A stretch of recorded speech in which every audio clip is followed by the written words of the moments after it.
बुजुर्ग घर की नींव होते हैं, लेकिन वर्तमान समय में आधुनिकता के दौर में लोग अपने बुजुर्गों को भूलते जा रहे हैं, उनके साथ दुर्व्यवहार करते हैं।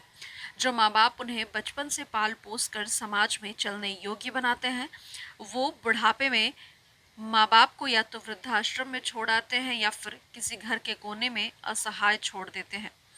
दुख की बात यह है कि बुजुर्ग भी अपनी किस्मत मानकर उनकी ताड़ना को सहते हैं।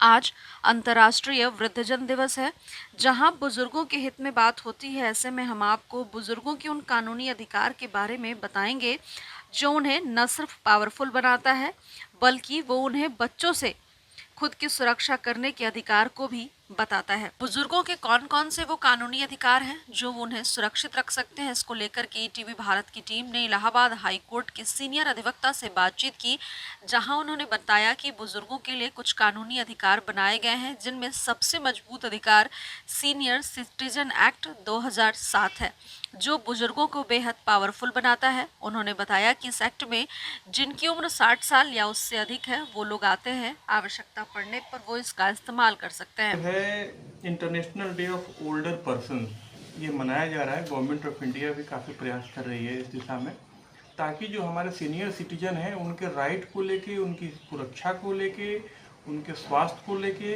इन सब को लेके एक पहल की जा सके और जागरूकता फैलाई जा सके।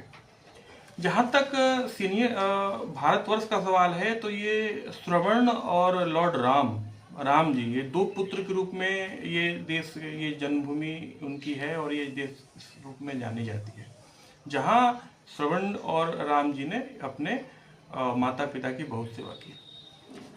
अब तो प्रश्न आता है कि आज के परिप्रेक्ष्य में जो जमाने बदल रहे हैं, उसमें सीनियर सिटीजन के लिए क्या कानून है। तो ये मैं इंगित करना चाहता हूं कि the maintenance and welfare of parents and senior citizen act 2007, ये जो है सीनियर सिटीजन के लिए बहुत ही इफेक्टिव उनके राइट के लिए एक्ट है, जो कि 7 चैप्टर और 32 सेक्शन में है।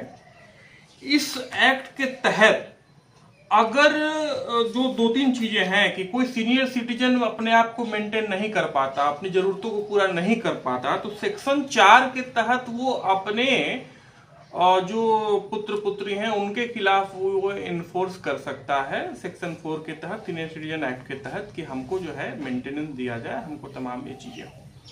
आजकल ये भी बहुत सारी चीजें देखने में आती है कि किसी बुजुर्ग दंपति से संपत्ति लिखवा लिया गया, ये कह के कि हम आपकी सेवा करेंगे। उसके बाद जब संपत्ति लिखवाने के बाद उनके परिवार के लोग उनको किसी भी हाल में माने उनका ख्याल नहीं रखते हैं, उनको भगा देते हैं।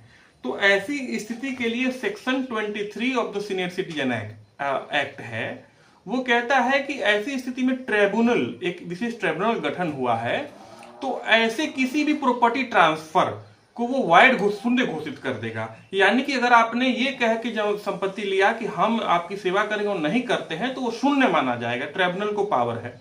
और सीनियर सिटीजन ये जो है लोकल लेवल पे एसडीएम के यहाँ, डीएम के यहाँ ये प्राधिकार है, यहाँ पे अपने आवेदन लेकर जा सकते हैं। और बाकी एक विशेष ट्रिब्यूनल का गठन है। और जो महत्वपूर्ण बात यह है कि इसको लेके जागरूकता कम है। इस सीनियर सिटीजन जो एक्ट है, जो एक्ट का पूरा नाम the maintenance and welfare of parents and senior citizen act 2007, तो इसको लेके जागरूकता फैलाई जानी चाहिए।